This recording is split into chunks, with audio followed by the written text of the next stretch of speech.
안녕하세요. 30대 여성입니다.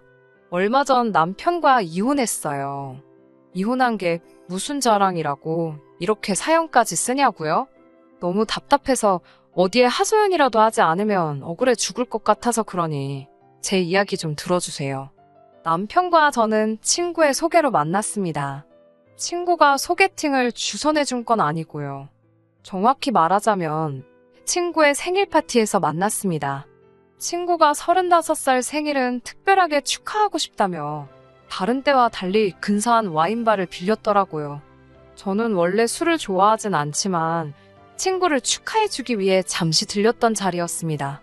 남편은 제 친구와는 대학 동기로 역시 친구 생일을 축하해주기 위해 왔었다고 하더라고요. 어쩌다 보니 저희는 바로 옆에 앉게 되었고 아무래도 술이 한두 잔 들어가니까 서로 누가 먼저랄 것 없이 이야기를 나누게 되었습니다. 남편의 외모가 제 스타일은 아니었지만 과묵하면서도 저를 잘 챙겨주는 모습에 호감이 생기더라고요. 물론 이때만 해도 진지한 사이로 발전하게 될 거라는 예상은 미처 못했습니다. 하지만 며칠 뒤 남편이 친구를 통해 연락을 해왔습니다. 신뢰가 되지 않는다면 이번엔 말짱한 정신으로 저를 만나보고 싶다고 하더라고요. 남편의 적극적인 태도에 저도 못 이기는 척 남편을 한 번 더 만나보게 되었어요. 그날 이후로 저희는 오래 지나지 않아 연인 사이로 발전하게 되었습니다. 성향이 잘 맞았던 덕분인지 저희는 사귀는 동안 크게 다투는 일이 없었고 스트레스를 받지 않으니 함께 있는 시간이 편하다고 느껴졌습니다. 결혼하는 게 당연하다고 느껴지던 무렵 남편이 프로포즈를 해왔고 그렇게 양쪽 집안 부모님들의 축하 속에서 결혼을 하게 되었습니다. 하지만 결혼 생활은 두 사람만 좋아서 되는 게 아니라는 걸 살아보니까 알겠더라고요. 저희 둘만의 결혼 생활은 대체적으로 무난하고 즐거운 편이었습니다. 저는 남들이 이름만 들으면 알 법한 안정적인 회사를 다니는 직장인이었고 남편 역시 본인이 좋아하는 일을 하며 돈을 벌고 있었어요. 벌이에 있어서 약간의 차이가 있기는 했지만 서로 크게 개의치는 않았습니다. 결혼할 때부터 경제적인 부분에 있어서는 터놓고 이야기를 나눴었기에 제 입장에서는 제가 손해본다고 생각할 이유가 없었고 남편 입장에서는 쓸데없는 자격지심을 느낄 이유가 없었지요. 그런 저희가 다투게 되는 경우가 종종 있었는데 그건 바로 시아버지 때문이었습니다. 저희 시아버지가 그토록 괴팍한 분인 줄 진즉에 알았다면 결혼을 다시 생각해봤을지도 모르겠다고 생각했을 만큼 정말 받아주기 힘든 분입니다. 그런 생각까지 했던 건 무서웠거든요. 언젠가 나중에 내 남편도 이렇게 변하면 어쩌지라는 생각이 들었으니까요. 제 입장에서는 결혼 전에 시부모님 성격을 파악할 충분한 시간이 없었습니다. 그도 그럴 것이 본격적으로 결혼 이야기가 나오고서야 왕래를 시작했으니까요. 인사드리러 간 날 한 번, 상견례 자리에서 한 번, 그리고 식장에서 한 번, 총 3번을 본 게 전부입니다. 그때마다 아버님은 별 말씀이 없으셨는데 저는 아버님이 남편처럼 과묵한 성격을 가지셨기 때문이라고 생각했어요. 나중에 듣기로는 그때마다 뭔가 마음에 안 드시는 게 있어서 삐져 계셨던 거지만요. 그나마 남편과 어머님이 아들 장가 보내야 하지 않겠냐며 사정사정해서 달래놓으셨던 거랍니다. 이 얘기를 들었을 때 사기 결혼을 당한 심정이었네요. 차라리 그때 욱하시는 모습을 보여주시지. 평생 도배가게를 하셨다는 아버님께서는 그 흔한 직원 한 명 두질 못하셨는데요. 역시 당신의 성격 때문이었습니다. 어쩌다 젊은 사람들이 일 좀 배워보겠다고 와도 얼마 버텨내지를 못했답니다. 그게 일을 혹독하게 가르치셔서 그런 거면 말을 안 합니다. 언젠가 한 번은 중년의 남성분께서 일을 배우겠다고 오셨었나 봐요. 그런데 그분이 머리숱이 많이 없으셨나 봅니다. 그래서 평소에 모자를 즐겨 쓰셨는데 하루는 날이 엄청 더웠었답니다. 그래서 그분이 잠시 모자를 벗고 일을 하시는데 아버님께서 역겨우니까 모자를 쓰라고 그러셨답니다. 밥맛 떨어지게 모자를 왜 벗냐고요.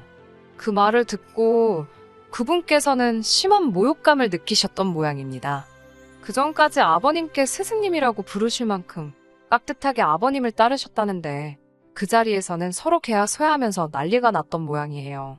결국 두 분이서 주먹다짐을 하시고 경찰서까지 다녀오셨답니다. 더 어이가 없는 건 이걸 무슨 무용담이랍시고 아버님이 본인 입으로 여기저기 말씀을 하고 다니십니다. 저도 아버님께 들었고요. 그뿐만이 아닙니다. 당신 성격 탓에 같이 일할 사람을 못 구하시니 결국 불쌍한 어머님만 이리저리 끌고 다니시며 조수처럼 쓰셨는데요. 그러다 보니 어머님은 아버님 말씀에 속된 말로 찍소리도 못 하시는 게 몸에 배셨더라고요. 그러니 두 분 사이에 다툼이라는 건 존재할 리가 없었지요. 그런 어머님을 보고 있으면 같은 여자로서 안쓰럽기도 하고 도와드리고 싶기도 하고 그랬어요. 만약 친정어머니였다면 당연히 제가 진작에 나섰을 거예요. 하지만 시댁에는 남편뿐만 아니라 남편보다 2살 어린 신우도 있었기 때문에 제가 나설 자리는 아니라고 생각했네요. 솔직히 딸도 가만히 있는데 며느리가 아버님 이건 되고 저건 안 돼요. 그런 소리를 어떻게 하나요? 아무튼 이런 아버님과 제가 크게 갈등을 빚게 된 일이 있었습니다. 이 일이 시초가 되어 이혼을 하게 되었다고 해도 과언이 아닙니다. 다가오는 아버님 생신날, 당시 모 호텔 뷔페가 인기가 많았기에 그곳에 모셔가려고 연락을 드렸습니다. 하지만 아버님께서는 무조건 집에서 드셔야겠다며 고집을 피우시더라고요. 사람들 말이 시부모님들은 며느리한테 생일상 받는 걸 좋아한다더니 이런 거구나 싶었습니다. 하지만 귀찮다는 생각보다는 기왕 하는 것 잘해야겠다 생각했어요. 하루 전날 미역국과 갈비를 비롯해 이것저것 할 수 있는 건 다 만들어 놓고 잤습니다. 남편은 그렇게까지 할 필요 없다며 그냥 사가도 된다고 했지만 음식은 정성이라고 생각했습니다. 그나마 다행인 건 시댁이 저희 집과 회사에서 멀지 않은 곳에 있었기 때문에 퇴근 후 집에 들렸다가 시댁으로 가면 여차저차 7시까지는 갈 수 있겠더라고요. 하지만 당일날 시댁에 도착했을 땐 이미 아버님 표정이 좋지 않았습니다. 저희가 5분 정도 늦었기 때문이었어요. 늦어서 죄송하다며 남편과 제가 없는 너스레까지 떨어가며 식사 준비를 했지요. 아버님께선 저에게 그까짓 직장 생활한다고 여자가 중요한 걸 놓치고 살면 쓰겠냐고 하시더군요. 그까짓 직장 생활이라는 부분도 귀에 거슬렸고 중요한 걸 뭘 놓쳤다는 말씀이신지도 이해가 안 되었지만 괜히 분위기 망치기 싫어서 죄송하다 말씀드리고 웃어 넘기려고 했습니다. 그러면 아버님도 솔직히 1절만 하셔야 되잖아요. 그런데 아버님께서는 멈추지 못하시고 똑같은 말씀을 다른 방식으로 또 하시더라고요. 시부모 생일뿐만이 아니라 시부모하고 일당 관련이 된 일이라 하면 네가 하고 있는 일이 얼마나 대단하다 해도 다 팽개치고 오는 거랍니다. 며느리란 존재가 원래 그런 거라고요. 결국 제가 참지 못하고 아버님께 이게 다 먹고 살려고 하는 일인데 제 마음대로 되냐고 한마디 했습니다. 그러자 아버님께서는 네가 그 일 안 하면 내 아들이 너 굶기냐고 그러시는데 화가 나신 듯한 목소리였어요. 어머님이 뒤쪽에서 저에게 불안한 눈빛으로 그만하라며 사인을 보내시더라고요. 어머님을 봐서 참는다는 심정으로 아니라고 죄송하다고 마무리를 짓긴 했지만 저도 몹시 마음이 상했습니다. 옆에서 남편은 뭐하고 있었냐고요? 남편은 자기 아버지 성질도 알고 제 성질도 아니까 안절부절 못하고 있었지요. 딱히 달리한 건 없습니다. 그런데 있어야 할 한 사람이 안 보이더라고요. 저녁 식사가 전부 다 준비가 되었는데도 신우가 안 보였어요. 아가씨는 어디 있냐니까 어머님께서 하신다는 말씀이 아직 퇴근을 못한 것 같답니다. 그 말을 듣는데 속에서 욱하더라고요. 신우는 프리랜서 요가 강사입니다. 일하는 시간을 자기가 얼마든지 조절할 수 있어요. 저처럼 직장에 매여 있는 사람이 아니잖아요. 그런 신우는 다른 사람도 아니고 자기를 낳아주신 아버님의 생신인데 늦어도 되는 건가요? 신우야말로 정말 중요한 걸 놓치고 사는 거 아닌가요? 아버님의 이중자 때 어이가 없더라고요. 한마디 할까 말까 고민했지만 분위기도 그렇고 아버님 생신이니까 참고 있었지요. 가족들 식사가 다 끝날 때까지도 결국 신우는 코빼기도 보이지 않았습니다. 제가 남편에게 아가씨 너무 늦는 거 아니냐고 슬쩍 물었어요. 그러자 아버님께서 들으셨는지 남의 일에 신경 쓰지 말랍니다. 일하다 보면 그럴 수도 있다나요. 방금 전까지 저 5분 늦었다고 그렇게 뭐라고 하시던 분이 당신 딸한테는 어찌나 관대하신지 좀 서운하더라고요. 제가 아버님께 저나 신우나 똑같이 일하다 오는 건데 저는 그렇게 혼내시고 신우는 괜찮은 거냐고 서운한 티를 내며 물었어요. 순간 식탁에는 진짜 무슨 전운이 감도는 것 같았네요. 아버님께서는 잠깐 말이 없으시더니 며느리는 며느리랍니다. 며느리하고 딸은 엄연히 다른 존재래요. 당신은 딸 같은 며느리는 바라지도 않고 필요도 없답니다. 행여 신우랑 맘먹을 생각은 꿈도 꾸지 말라면서 기어오르지 말라고 하시더군요. 그 말씀을 듣고 나니 그동안 제가 뭐 한다고 시부모님께 그랬나 싶더라고요. 숙기도 없고 낯도 가리는 성격이지만 그래도 어디 가서 못난 며느리 소리는 안 들으려고 나름대로 노력 많이 했습니다. 어디 좋다 하는 곳이 있으면 모시고 가고 몸이 안 좋다 하시면 영양제든 뭐든 챙겨드렸고요. 안부 전화도 자주 드렸고 이번 생신 때도 음식 하나 사지 않고 밤을 새워서 정성으로 만들었는데 기어오르지 말라는 소리나 듣고 있는 제 자신이 정말 한심하더라고요. 남편도 옆에서 아버지는 무슨 말씀을 그렇게 하시냐면서 중재에 나섰지만 이미 엎질러진 물이었어요. 저는 큰 충격을 받았지만 일단 알겠다고 했습니다. 아버님이 원하시는 게 그거라면 그렇게 하겠다고요. 냉랭해진 식사 자리를 정리하고 있는데 현관문이 열리면서 신우가 들어왔습니다. 신우는 아버님 생신인 건 아는지 모르는지 빈손으로 와서는 배고프다며 씻으러 들어가더라고요. 여담이지만 케이크는 아가씨가 챙길 줄 알고 저희가 안 챙겼거든요. 아무튼 마음이 상할 대로 상한 제가 집에 가려고 짐을 챙기고 있는데 아버님이 부엌 가서 저녁 차리랍니다. 당신 딸이 지금 배고프다고 하는 거 못 들었냐고요. 그래서 아버님이 차려주시라고 그랬어요. 며느리가 신우 밥 차려주는 사람이냐고요. 그러자 남편이 자기가 차린다며 부엌으로 들어가더라고요. 밥을 차리고 나온 남편과 거실에 앉아 TV를 보고 있었습니다. 그런데 이번엔 대뜸 아버님께서 저더러 화장실 앞에 양말 안 보이냐고 언제까지 안 치울 거냐고 화를 내시더라고요. 시부모 집이 지저분하면 치우는 건 며느리가 할 일이 맞지 않냐면서요. 보니까 신우가 씻으러 들어가면서 뒤집어 벗어놓은 양말이었습니다. 제가 아가씨가 벗어놓은 양말까지 치워야 하냐고 아가씨 다 씻고 나오면 아가씨더러 치우라고 한다 했습니다. 그러자 아버님께서는 그 양말을 집어다 저한테 던지셨어요. 치우라면 치우지 말도 많다면서요. 어이가 없어서 말도 안 나오더라고요. 잠깐 아버님을 쳐다보곤 제 가방만 챙겨들고 그냥 그 집에서 나왔습니다. 남편도 곧이어 저를 뒤따라 나오더라고요. 집으로 오는 길에 아버님께 수차례 전화가 걸려왔지만 하나도 받지 않았어요. 남편은 아버님 대신 자기가 사과한다면서도 앞으로 계속 이렇게 지낼 수는 없지 않냐면서 내일이나 내일 모레쯤 먼저 전화를 드리랍니다. 대신 앞으로 자기가 처갓집에 정말 잘하겠다면서요. 어이가 없었지요. 어디 비교할 때다 해야지. 제가 말 같지도 않은 소리 하지도 말라고 그냥 당신은 앞으로 당신 집에 잘하고 나는 내 집에 잘하고 그렇게 살자 했습니다. 그러자 고작 남편이 한다는 소리가 그럼 양쪽 집안 어른들 용돈은 어떻게 할 거냐고 묻더라고요. 친정은 내가 챙길 테니 시댁은 당신이 챙기라 했습니다. 공동으로 먹고 쓰는 거 외엔 서로 일체 간섭하지 말자고요. 그 이후로 어머님께 몇 차례 전화가 걸려왔습니다. 어머님과는 두어 번 정도 통화를 했어요. 남편과 별반 다르지 않은 이야기를 하시더군요. 나이 든 사람이다. 평생을 저렇게 살았는데 어떻게 하겠냐. 우리가 맞춰줘야 한다. 그런 말씀이었지요.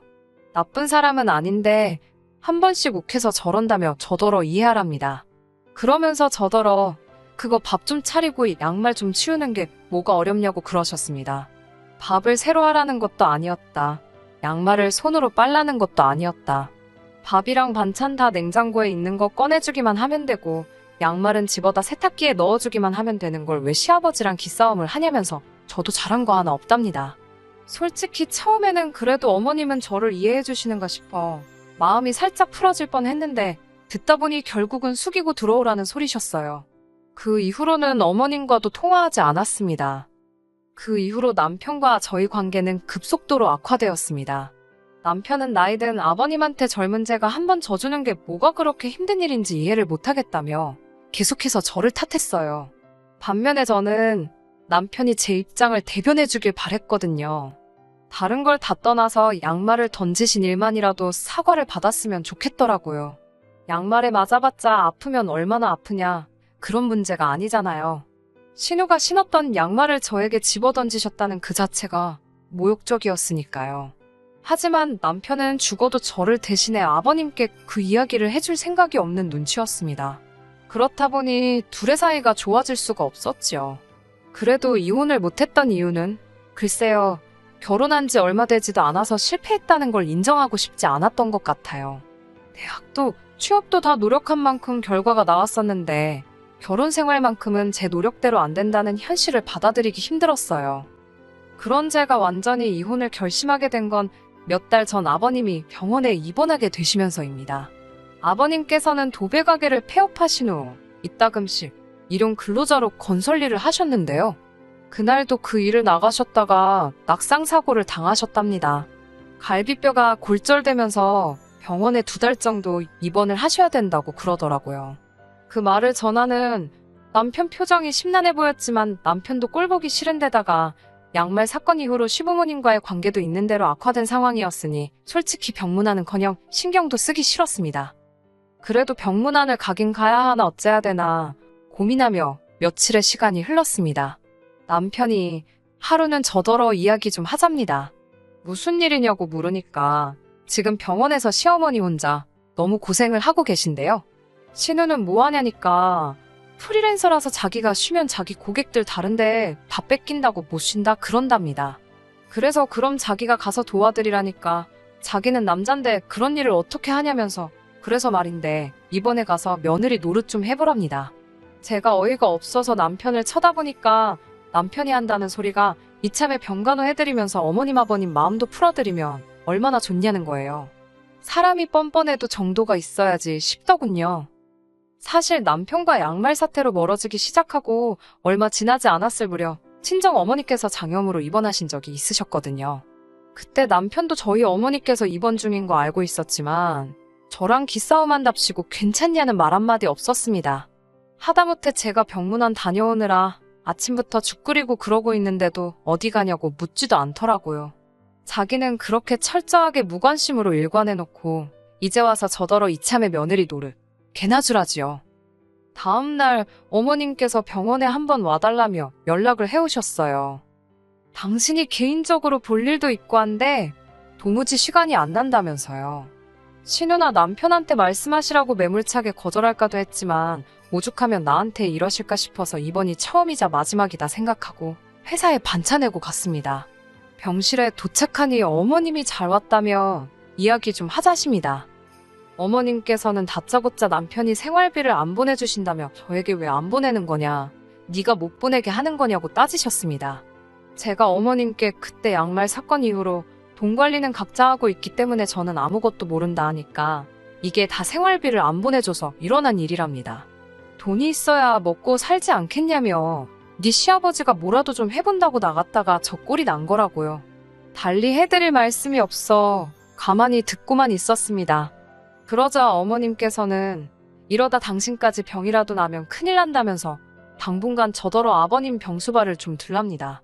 그러면서 하신다는 말씀이 그때 아버님이 저한테 며느리는 며느리고 딸은 딸이라고 그래서 서운해하지 않았냐며 이참에 딸 같은 며느리 한번 해보라대요. 어이가 없어서 제가 웃었어요. 어머님, 저 그 자리 하나도 탐 안 난다고 딸 같은 며느리를 누가 하고 싶겠냐니까 어머님께서 그럼 그때는 왜 그렇게 삐졌냐고 물으셨어요. 아버님이 저한테 양말 던지신 거 생각 안 나시냐고 물으니 또 그 소리냐며 양말에 맞아서 뭐 피라도 났냐입니다. 그러면서 그렇게 병수발 들기가 싫으면 간병인이라도 부르게 돈이나 달라시더군요. 요샌 돈이 효도도 대신한다나요. 제가 너무 화가 나서 어머님 저한테 돈 맡겨놓으셨냐고, 그리고 그놈의 효도는 배 아파서 낳은 자식들한테 가서 찾으시라 했네요. 기분이 있는 대로 상해서 병원에 있어드리기로 한 것도 있고 그대로 뒤돌아서 친정으로 향했습니다. 평일 낮에 직장에 있어야 할 딸이 친정에 왔으니 친정부모님도 깜짝 놀라신 눈치였어요. 친정부모님께 그동안 말씀드리지 못했던 일을 전부 다 털어놓았습니다. 솔직히 신우가 벗어던진 양말로 얻어맞았다는 소리를 쪽팔려서 누구한테 할 수 있겠어요? 친정아버지께서는 바로 남편에게 전화를 거셨습니다. 화를 내실 줄 알았는데 아주 부드러운 목소리로 아버지께서 줄 것이 있으니 퇴근 후 잠시 들리라며 통화를 하시더라고요. 제가 서운한 마음에 아빠는 화도 안 나냐니까 녹음되면 어쩌냐입니다. 어이가 없어서 실없는 웃음이 나더라고요. 그렇게 친정에서 모처럼 마음 편하게 쉬고 있는데 남편이 왔습니다. 남편은 저를 보더니 자기랑 화해라도 하고 싶어서 꾸민 거냐며 이럴 거면 병원에 가서 병간호를 하는 게 맞다는 헛소리를 하는 거예요. 그때 친정 아버지께서 남편을 거실로 부르셨습니다. 그러더니 당신이 신고 있던 양말을 벗어서는 냅다 남편 얼굴을 때리셨어요. 기분 좋냐? 기분 좋아? 친정아버지의 그런 모습을 처음 봤기에 저도 친정어머니도 깜짝 놀랐지요.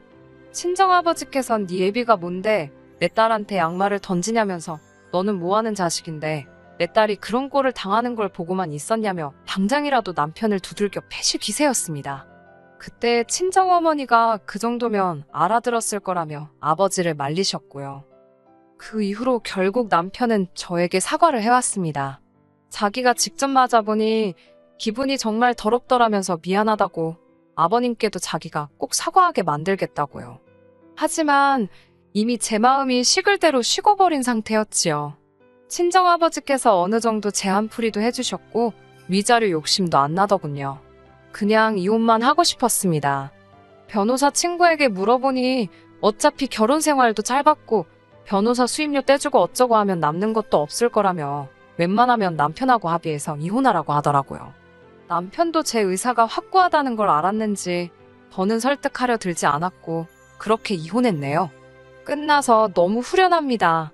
그 사이에 시아버지는 퇴원하셨고 뭐 그쪽 집에서는 며느리 하나 잘못 들어와서 집안 꼴이 어쨌네 저쨌네 말이 많은 것 같았지만 별로 신경 안 쓰이더라고요. 그리고 저랑 살 때는 그렇게 한 번만 숙여드리라던 남편이 정작 저랑 이혼하고 나니까 시부모님하고 연 끊고 산다고 들었습니다. 그 이유를 알 것도 같고 뭐 다 지나간 일이지요. 또 다시 결혼 같은 걸 하게 될지 모르겠습니다. 당장은 하고 싶은 생각도 없고요. 다만 언젠가 기회가 된다면 그때는 딸 같은 며느리, 며느리는 며느리 이런 거 다 떠나서 서로 인격적으로 존중하는 집안의 일원이 되면 좋겠다는 바람은 있네요. 끝까지 들어주셔서 감사합니다. 오늘의 사연은 여기까지입니다. 구독과 좋아요, 알람 설정 부탁드리고 더 좋은 사연으로 다시 찾아뵙겠습니다. 감사합니다.